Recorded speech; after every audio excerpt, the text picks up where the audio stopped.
বন্ধুরা, তোমাদের সাথে আজ একটি দারুণ শিক্ষণীয় গল্প বলতে যাচ্ছি, যার নাম টিপটিপ বৃষ্টির দিনে টুনটুনির বুদ্ধি।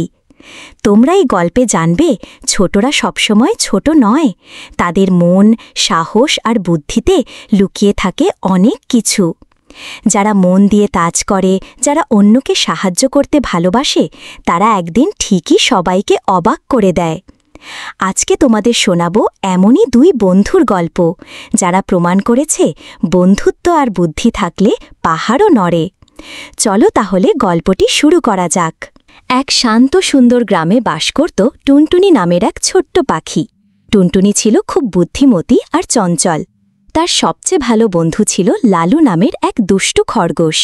তারা প্রতিদিন মাঠে দৌড়াত, লুকোচুরি খেলত আর মজার মজার গল্প করত। একদিন আকাশে হঠাৎ করে মেঘ জমে গেল। ধীরে ধীরে শুরু হলো টিপটিপ বৃষ্টি। সবাই ঘরে ঢুকে পড়ল, কিন্তু লালু তখনও মাঠে খেলছিল। সে ভিজে কাঁপতে কাঁপতে ছুটে এলো টুনটুনির কাছে। টুনটুনি, আমি এখন কি করব? আমার তো কোনো ঘরই নেই, কাঁপতে কাঁপতে বলল লালু।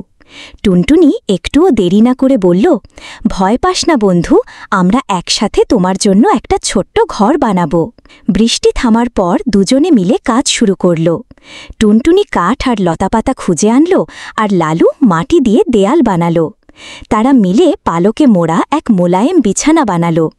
কয়েক দিনেই দাঁড়িয়ে গেল ছোট্ট একটা মজবুত কুঁড়ে ঘর, ঠিক লালুর জন্য।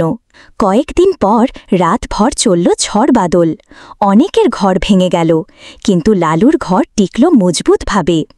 সকালে টুনটুনি আর লালু বেরিয়ে পড়ল গ্রামবাসীদের সাহায্য করতে।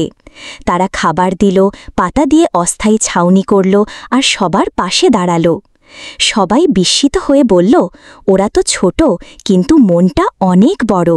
টুনটুনি আর লালুর বন্ধুত্ব, সাহস আর সহযোগিতা আমাদের শেখায় চেষ্টা করলে, মিলে কাজ করলে সব সম্ভব।